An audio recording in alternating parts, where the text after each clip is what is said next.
Magandang araw mga kantabay. First Friday po ngayon sa araw ng Kwaresma. So ito na yung hinihintay natin na kailangan natin gawin na paghahanda sa darating na Holy Week ngayon na darating na April. So ngayon ito na po yung papasilip kong mga sangkap natin na hindi basta ito napupulot kung saan saan. Galing ito sa mga kaibigan natin ng mga engkanto. So hindi to hiningi natin kundi kusang ibinigay sa akin at binahagi sa atin. So ngayon, magsimula po tayo dito sa mga gamit na nandito kung saan hindi ko naman po ito lahat na mailalagay sa bote natin, yung kailangan lang po natin ngayon kasi po yung iba ay na ibahagi na natin sa mga kaibigan natin. So ito lang yung gagamitin ko kasi dadalhin natin araw-araw, kasi nagmumotor tayo. Ito natin ilalagay yung kailangan natin. Ayan. So isang bote ng yung pinag-alisan ng pang hilot na ointment na yung manghang. So isa nito, dapat matuyo na siya, malinis na, dapat lalagyan natin. Susunod, yung dati kung nakikita nyo to, meron tayong mutyan ng uling na kung saan binahagi sa atin to ng engkanto. Ang may-ari nito ay isang tikba lang. Siya yung tagapangalaga ng ganitong mutya, binahagi sa atin. Nakuha natin to sa mismong sa tubig pero nasa gitna ito ng sapa. Binahagi sa atin yan para makatulong. Mutyaan ng uling, madaming gamit yan mga kantabay. Alam ko na yung mga katingero natin at katingero natin dyan ay maliban ay ito'y alam na. So mga napaka-espesyal at mahirap hanapin po yung mga kantabay, itong mga tatawag natin ng mga sangkap. Sunod, madami nang may alam nito, madaming pinagagamitan at madaming itong saga-saga natin. So sabi nila, mayroon pa nitong itim, mayroon puti, mayroon pula na saga-saga. So madaming gamit yan mga katabay, so hindi ka na isisenta kasi yung iba alam na po yan kung saan po yung gamit. Sunod, yung kilalang kilala na uri ng isang kahoy, yung tinatawag natin na dignum. So isa yan sa isasawag natin sa pangsangkap sa gagawin natin na garapa. So ayan. Sunod na natin ay itong tinatawag na isa rin na dignum or tinatawag na kahoy na naging bato, ilang million years bago ito nabuo, na mainam ito, mabisa sa mga pangontra, sa mga engkanto, masamang engkanto. Ito po yung ginagamit at subok ko na po ito. Marami nito sa ating mga kapatid na tingero at tangera. Ayan, so isa yan sa masangkapan natin. So sunod, yung tinatawag natin pandakaki, o tinatawag natin na alamang ugat na galing sa dagat. Isa pa rin ito sa mga sangkap natin. Pasensya na po, medyo madami ang kami natin. Ito po isa sa ilalagay natin ngayon. Ngayon po tayo magkakasa ng ng gamit gawa ng First Friday ng unang buwan sa loob ng Kwaresma. Mga kantabay. So ito naman, yung dati naisama ko na sa vlog ito, ilang piraso ng tinatawag natin na bulalakaw na kung saan napakabisa sa lakas taglay at sa pangantan sa lakas ito. So madaming pinagagamitan kaya nasisenta, medyo tinatawag natin na madami po ito nagpapakita kahit sabi na natin hindi ito pa natutukas yung iba pang gamit nito. So may madami po mga vlog niyan na iba-ibang klaseng sangkap na kung saan ay may kanya-kanyang husay o bisa. Ito yung pinakabago ngayon at mahusay din na ibinahagi sa atin ng isang engkanto na tawagin na lang natin o isang uri na engkanto, diwata. So bihira ang nagbibigay ang diwata sa atin ng mga ganito, na mga mutya. Ito ay isang mutya, no. So ito ay pang-detect kung may kalaban o may mga magtatangka sa iyo. At hindi lang yan, madami pang paggagamitan nito mga kantabay. So maganda ito sa pangunahing sangkap na maganda na pwede yung panlagay sa garapa. So pinareserve ko na yung iba.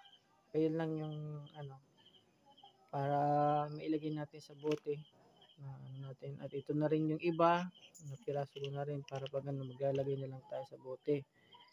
Ang pinaka isa pa sa ating sangkap ngayon ay itong tinatawag natin na Santo Ara. Ito naman, galing ito sa ating kaibigan na isa rin namang gamot, si tatay na taga Quezon City or sa Quezon pala, sa kalimutan ko anong lugar yon. So ito, so sinubukan niya ito at subukan nga rin itong Santo Arang ito na mga kantabay. So yan, isa pa sa sangkap natin na gagamitin. At isa pa mga kantabay, isa pa sa ibabahagi ko, yung healing stone natin. Ito ay galing sa isang saint. So ito ay kusang ibinigay sa atin ng saint na yun. So maniwala man kayo sa hindi, kayo na po ang bahala. So ibinahagi sa atin to healing stone ito mga kantabay. So napakaganda nito, nasubok ko na ito kaya kukuha tayo ng piraso niya upang hihalo sa ating garapa. So ngayon, ang gagawin natin mga kantabay, kasi mahal na yung niyog at wala akong nakuha. So yung gagamitin natin ay olive oil, So siya yung gagamitin natin, na pang lalagay natin. So mag-start na tayo mga kantabay. So ngayon, unahin natin yung healing stone, So kukuha tayo ng piraso dito sa ating nalagyanan. So ito malinis na, so nakonsagra na rin itong boteng ito. So naka-ready na rin siya para lagyan sa ngalan ng Ama, Banal na Espiritu Santo. So ganyan yung paglalagay niya, mga sikreto, So hindi na sikreto, tangalin na i-share ko na sa inyo. Ganyan lang po ang paglalagay niya, para maganda. Malakas yung gamit natin, Yan, hindi lang basta ginagawa itong mga kantabay, napaka may maproseso din at maalam ka din sa mga ganito mga kantabay, So linagyan natin siya ng healing stone. So ayan, natapos natin yung mga ilang piraso, kuha pa tayo ng ilan, lagay natin siya para medyo marami din, para yung magdadala nito o mag-aano nito, magtatangan, may heal yung pagod niya sa trabaho kaya sa So sunod natin yung uri ng bulalakaw natin mga kantabay. So lagyan natin siya, Ayan. At ito pang isa. Ayan. So panay ang kalikasan, itong isa galing sa outer space. So susunod natin itong pandagake mga kantabay. So ilang piraso rin yung ilalagay natin dito sa loob, Ayan. So lagay pa tayo. Ito pang bumaba. Ayan. So ayan mga kantabay, so may ilan na tayo. Sunod naman natin yung dignom. May ilang pirasong dignom. Ayan. Ito yung laging nating dadalhin. No, kasi yung ibang ganito natin, yung personalized natin ito na mahirap din naman ay pinamagin natin kasi kailangan na kailangan. Yung buhay na tao yung yung pinag-uusapan dito, pero napaka-special din nito mga kantabay. Itong kinasakang ngayon na Biyernes, first Friday. Ayan. So, kuha tayo ng 7 nito. 1, 2, 3, 4, 5, 6,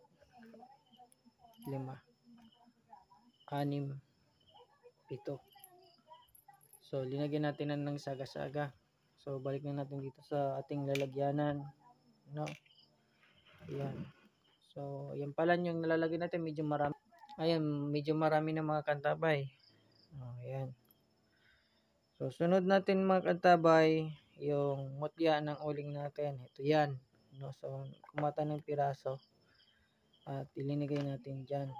So, di lahat po ng mutya ay hugis, bilog o solid na bato. Meron din hindi solid Ayan. So, isa pa dito, ilagay pa natin. Depende po yun sa mga alam ninyo, mga kantabay. Di tayo para parehas po na alam. Ayan. Ilagay pa natin. Yan. Konti pa. Ayan. So, ayan na. So, nakalikom na tayo ng ilang so, kulang na lang natin ay yung tatawag natin na ito, kahoy na naging bato. So, ito, ilalagay natin yung may halo ng naging crystallized na siya. So, ito yun mga kantabay. So, maganda na siya ito.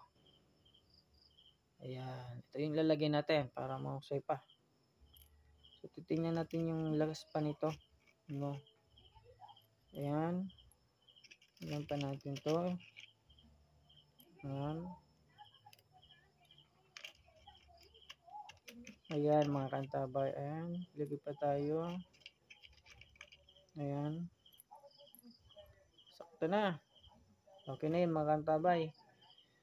Sunod naman natin ay yung pandipinsa. O pandetect. Pang-scan.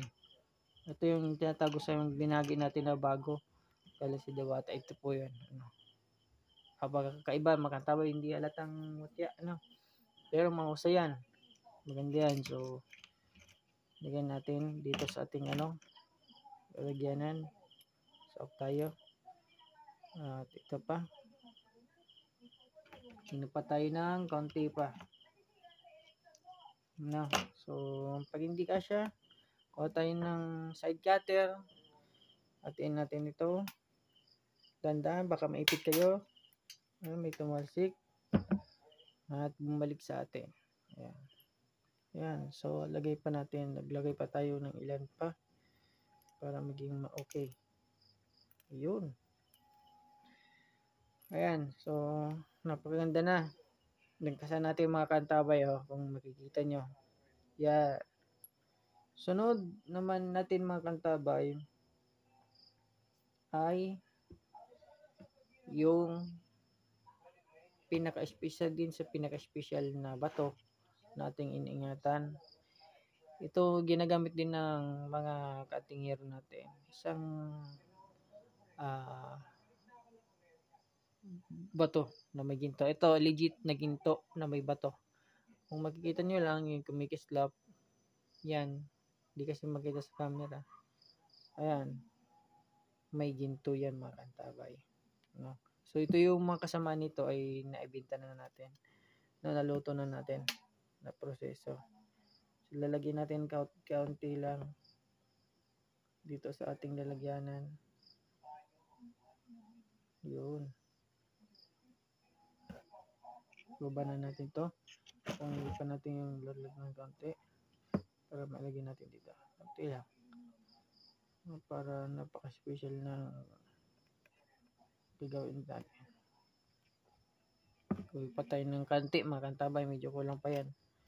Sayang din kasi yung gold na nandito ang gold napakahalaga din. Yung glass na ibinitawan ko, yung pinamigay ko, may gold yun mga kantabay. No? Isa sa pinaka-special na pag nagagawa ko. Kaya unti-unti ko itong mga kantabay. No? Yan, lagay na natin dito. At ito na yung sabi ko. Kaunti lang yung may bisa na yan.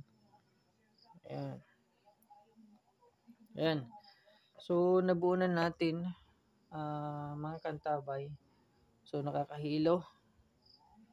Napakalakas ng gamit ito. Hindi pa natin lalagyan ng oil at wala pang dasal.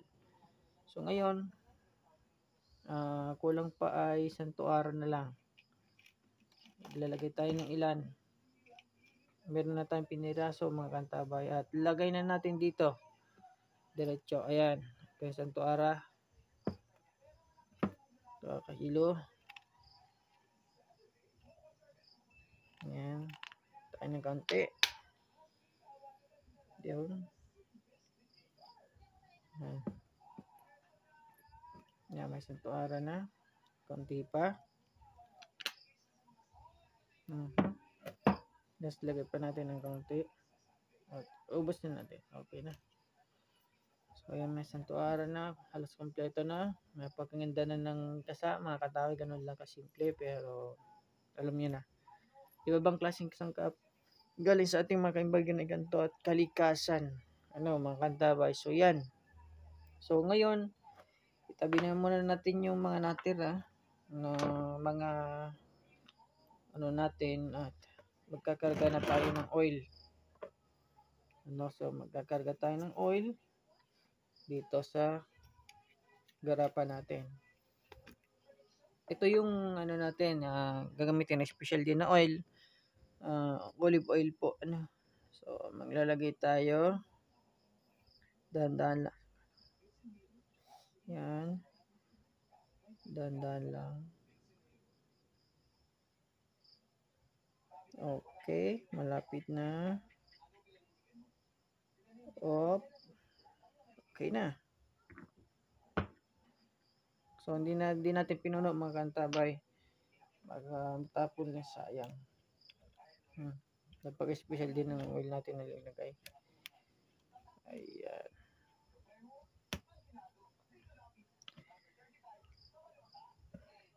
Gadasalan natin.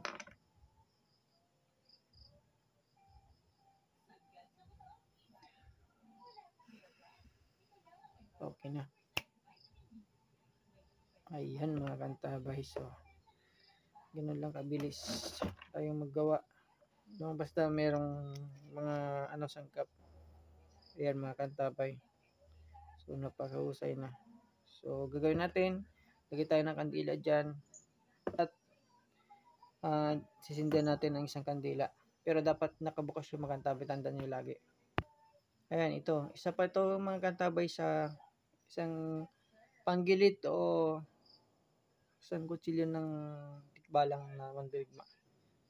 So, meron tayo yan. So, sinisindin lang natin ang kandila yan. At, eto. Paano ka mo nagkaroon ng kaibigan na kandikbalang? Siyempre, bukas yung third eye. No, magtatanong naman yung ibang mga katabi. So, yan. Sindihan natin.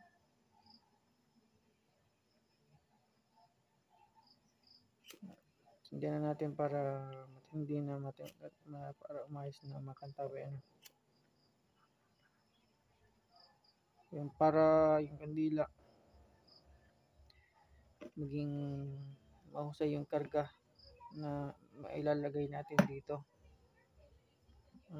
Kung nakikita nyo, nakaangat yung kulay yung pandetect natin. Nakaangat siya sa ibabaw ng kanyang Ayan, mga kantabay. So, ayan, lumabo yung ating camera yung pagsindi natin ng kandila. No. Ayan. So, ngayon, bubuksan natin mga kantabay. No, so, iyan lang natin hanggang sa maubos yung kandila. Dapat mga kantabay nakabukas lang ito. Ayan. Ayan. Muli po mga kantabay. Muli, ibitan ko kayo mag-subscribe, like, and share sa aking munting video. Nawa po ay supportan niyo lagi. So para madami pa tayong matulungan at ma-upload ang yung video natin. Ayan, lumalabo ang ating camera. Ayan. Kung di ka pa kantawin nakapag-subscribe, napadyan ka lang sa akin channel. Subscribe, like, and share. Don't skip ads po para malaking tulong po sa ating munting channel. Maraming salamat po at God bless po sa lahat. Lagi tayong magdasal upang lagi tayong malayo sa anuman na sakuna, sa anuman na disgrasya, at lagi tayong magpasalamat sa ating Panginoon. God bless po sa lahat. Ingat tayo lagi at keep safe.